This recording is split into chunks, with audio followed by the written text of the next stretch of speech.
You know, I'm really excited to be back in the shop shooting with the new Grizzly build. I've been wanting to get back in here and do this, and I keep on wanting to call it the WR700, but that's something for another day. I have a whole lot of parts to get on, so without further ado, let's just jump right back into it. And first up, let's change the look of this rig dramatically. The wheels and tire stock look good, but we want ultimate performance. On the tire side, we opted for the ITP Terracross RT. ITP says it has extreme duty construction, but what I take from it is that the extra sidewall ply and increased rubber thickness means that these will stand up to more abuse on the track or trail, and the wraparound shoulder lugs give excellent side grip in rutted out situations. The American-made design gives me confidence it's built right, and the wide variety of ATV application sizes means I was able to pick the exact size that I needed, which was 26 by 9 on a 14-inch rim. I also opted to go with a square setup for the ease of carrying a spare at races, and truthfully, I just like square setups. Now on the inside of our aggressive 26-inch ITP tires sits the other piece of kit that's really nice, which is the Raceline Podium 14-inch aluminum beadlock rims.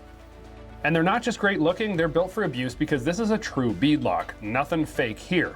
Built out of A356 aluminum and featuring a forged 6061 beadlock ring, and grade 8 bolts, this rim is ready for anything. It comes in 14 and 15-inch sizes in satin black or something called stealth gray, with various bolt patterns available, but all have the snap-in Raceline center cap and chrome logo. This rim was built for UTV spec strength, so I know that it's going to be strong enough to take our Grizz through anything that we throw at it. And it doesn't hurt that they look so dang good too. So the wheels and tires are beefed up now and they look pretty awesome if I do say so myself, but when it comes to underbody protection, this thing is not very well protected, so I'm gonna have to take some time and look into this. Skid plates generally come in two different varieties, UHMW, which is like a super strength plastic in various thicknesses, or aluminum. Both have their benefits, both have their drawbacks. I like aluminum for this build, and Yamaha offers a line of GYTR skids that are pristinely welded and truly add a level of protection that's hard to find elsewhere. Plus, you know these skid plates are gonna fit because they're genuine Yamaha accessories right from the factory. You can ask for these from your local Yamaha dealer and they'll hook you up. I went for the front and rear A-arm guards for the obvious protection of the tube arms, but I also opted for the center body skid plate that gives me the ultimate protection down the center of the Grizzly, protecting all the important stuff, including the frame that can take a pretty good beating. Install does take a little time due to all the fasteners, but the finished product looks incredible and most importantly is fully protected. And when linked with our D3 footwells is the ultimate in protection of this Grizzly. So I know in the last install I told you that I was going to do suspension this week, but I'm going to pump the brakes on that just a little wee bit until the next segment, because we're going to take suspension to a bit of a different level. But for the rest of this week, I still got tons of great parts to install, so let's keep going.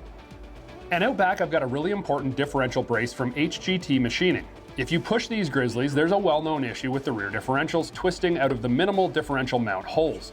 Actually, when you see how it's mounted, you realize that any performance upgrades, even just bigger tires and more aggressive riding, this brace is a must.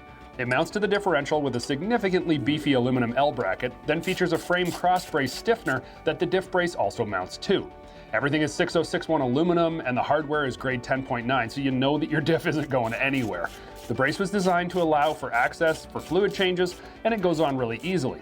While we haven't had any issues with this brand new machine, I've seen what can happen, and this brace means I won't have broken axles, stretched out diff mount holes, or broken diff cases.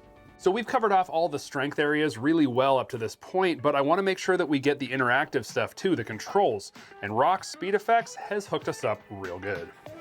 Rock's offers a whole bunch of great accessories for all different makes and models. For today, they sent me the current model Grizzly combo kit that includes the Rock's Brutale X32 fat bars with a really nice taper and rise, the 5-inch pivoting aluminum riser, as well as the dash panel and fairing brace. They also hooked me up with some perfectly fit ODI lock-on ATV grips, as well as their Gen 3 Flex-Tex Mountain Light handguards and aluminum mounts. So not only will I have a perfectly fit sit or stand riding position of the bars, but I'll also have the added protection of the handguards.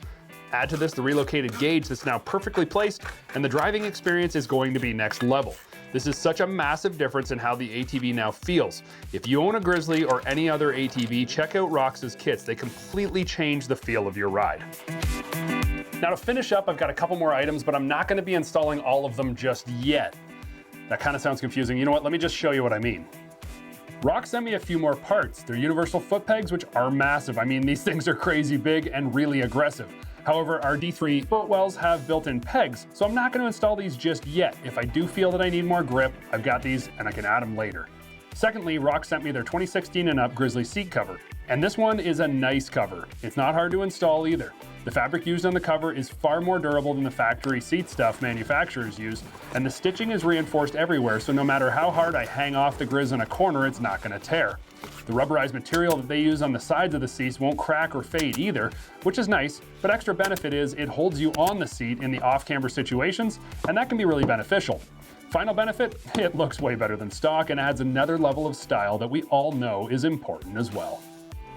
So that's it for this portion of the build, but make sure you stay tuned because in the next segment, we're gonna go through all new suspension as well as performance mods. And then we're gonna take this thing to a suspension tuning shop to have it custom tuned for my riding weight and style. Oh yeah, this is getting real now.